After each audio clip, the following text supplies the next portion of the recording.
Vision 2026 ആരോഗ്യരംഗത്ത് വിപ്ലവകരമായ മാറ്റങ്ങളുമായി സർക്കാർ.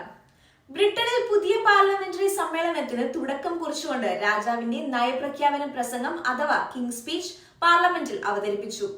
ജനങ്ങൾക്ക് കൂടുതൽ ആരോഗ്യകരമായ ജീവിതം ഉറപ്പുവരുത്താൻ ലക്ഷ്യമിട്ടുള്ള വിപുലമായ പദ്ധതികളാണ് സർക്കാർ തയ്യാറാക്കുന്നതെന്ന് പ്രധാനമന്ത്രി സർ കിയർ സ്റ്റാർമർ വ്യക്തമാക്കി. ഇംഗ്ലണ്ടിലെ ആരോഗ്യ സംരക്ഷണ സംവിധാനങ്ങളിൽ വലിയ രീതിയിലുള്ള പരിഷ്കരണങ്ങൾക്കാണ് ഈ സമ്മേളനത്തിൽ സർക്കാർ തുടക്കമിടുന്നത്. NHSന്റെ പ്രവർത്തനക്ഷമത വർദ്ധിപ്പിക്കുന്നതിനും രോഗി പരിചരണം കൂടുതൽ മെച്ചപ്പെടുത്തുന്നതിനുമുള്ള കർശനമായ നിയമനിർമ്മാണങ്ങൾ ഈ സെഷനിൽ ഉണ്ടാകും.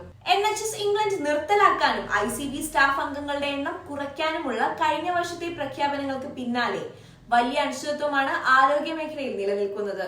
രോഗികളുടെ സുരക്ഷയും ജനസംഖ്യ ആരോഗ്യത്തെയും ബാധിക്കുന്ന പ്രധാനപ്പെട്ട നഴ്സിംഗ് തസ്തികകൾ നഷ്ടപ്പെടുമോ എന്ന ആശങ്കയിലാണ് ജീവനക്കാർ.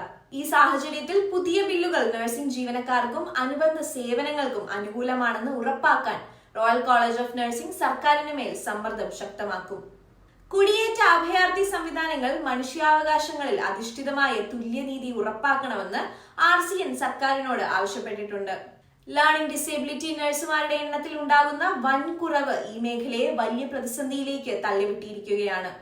എല്ലാ യുവാക്കൾക്കും സ്വതന്ത്രവും ആരോഗ്യകരവുമായ ജീവിതം ഉറപ്പാക്കാൻ special education needs and disabilities പദ്ധതികളിൽ കൂടുതൽ നിക്ഷേപം നടത്തേണ്ടതുണ്ട്.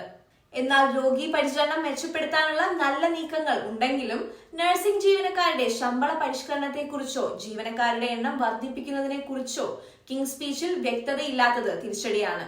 കൂടാതെ നഴ്സ് എന്ന പദവിയുടെ സംരക്ഷണം സംബന്ധിച്ച നിയമനിർമ്മാണത്തിന്റെ വിശദാംശങ്ങളും ഇംഗ്ലണ്ടിനായുള്ള പുതിയ 10 വർഷത്തെ വർക്ക് ഫോഴ്സ് പ്ലാനും ഉടൻ പുറത്തുവിടുമെന്നാണ് പ്രതീക്ഷിക്കുന്നത്. നയപ്രഖ്യാപനത്തിന്മേൽ MPമാരും ഹൗസ് ഓഫ് ലോർഡ്സ് അംഗങ്ങളും നടത്തുന്ന സംവാദങ്ങൾക്ക് ശേഷം സർക്കാർ പുതിയ ബില്ലുകൾ പാർലമെന്റിൽ അവതരിപ്പിക്കും. നഴ്സിംഗ് മേഖല നേരിടുന്ന അമിത സമ്മർദ്ദത്തിന് പരിഹാരം കാണാൻ സർക്കാർ അടിയന്തരമായി ഇടപെടണമെന്നാണ് ഉയരുന്ന പ്രധാന ആവശ്യം.